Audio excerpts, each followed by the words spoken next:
Hey there. I want to take a moment to remind you of something that we all forget sometimes. You deserve happiness, not because of what you've accomplished, not because of how you look, and certainly not because someone else says so. You deserve happiness simply because you're here, alive, and human. But let's be honest, happiness can feel so elusive, right? Maybe you're scrolling through Instagram, seeing everyone else's highlight reels, or you've got that inner critic constantly whispering that you're not enough. Trust me, I've been there. But today, we're going to change that narrative. In this video, we'll explore how to overcome insecurities, develop resilience, and cultivate self-love. I'm going to share some of my most transformative lessons and personal stories with you.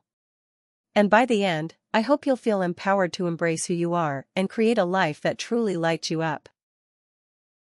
1. The myth of perfection ***. Let's start with one of the biggest lies we tell ourselves, that we have to be perfect to be happy. Here's the truth, perfection doesn't exist, it's a moving target, and chasing it only keeps us stuck. I used to believe I had to have everything figured out, every step planned, every box checked. But what I learned is that perfectionism is just fear in disguise. It's the fear of not being enough, of failing, of being judged. And here's the kicker, the more you chase perfection, the further you get from your authentic self. Instead, I want you to try something radical, embrace your flaws, let them be a part of your story. Imagine how boring a book would be if there were no challenges, no growth. Your imperfections are what make you relatable, real, and worthy of connection. 2. The power of self-compassion. Now, let's talk about self-compassion. If you're like me, you're probably your own worst critic. You might replay mistakes in your head or compare yourself to others, feeling like you're falling short. But what if you treated yourself the way you'd treat a friend? Think about it, if your best friend came to you feeling insecure, would you tear them down? Of course not. You'd encourage them, remind them of their strengths, and help them see the bigger picture. So why don't we do that for ourselves? Here's an exercise I love. The next time you catch yourself in negative self-talk, pause and ask, would I say this to someone I love? If the answer is no, replace that thought with something kinder. It might feel strange at first, but over time it'll become second nature. 3. Finding your anchor in mindfulness ***. When life feels overwhelming, mindfulness is a lifeline. It's about being present, fully engaged with the moment you're in. I remember a time when my mind was always racing, worrying about the future, replaying the past. It left no room for the now. One practice that changed everything for me was mindful breathing. It's simple but powerful. Just close your eyes, take a deep breath in, hold it for a few seconds, and then slowly exhale. Repeat this a few times, and notice how it grounds you. It's like hitting the reset button on your day. Mindfulness isn't about escaping reality, it's about fully living it.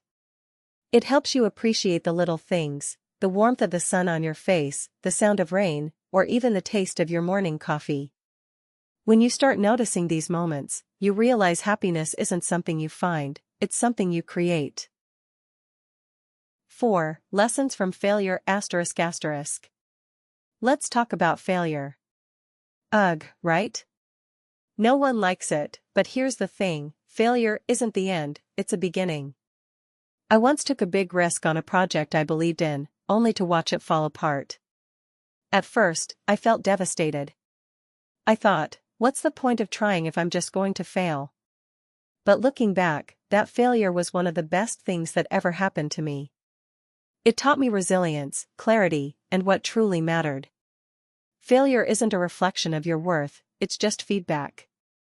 It's a sign you're growing, pushing boundaries, and learning. So, the next time you face a setback, ask yourself, what is this teaching me? It's okay to feel disappointed, but don't let it define you.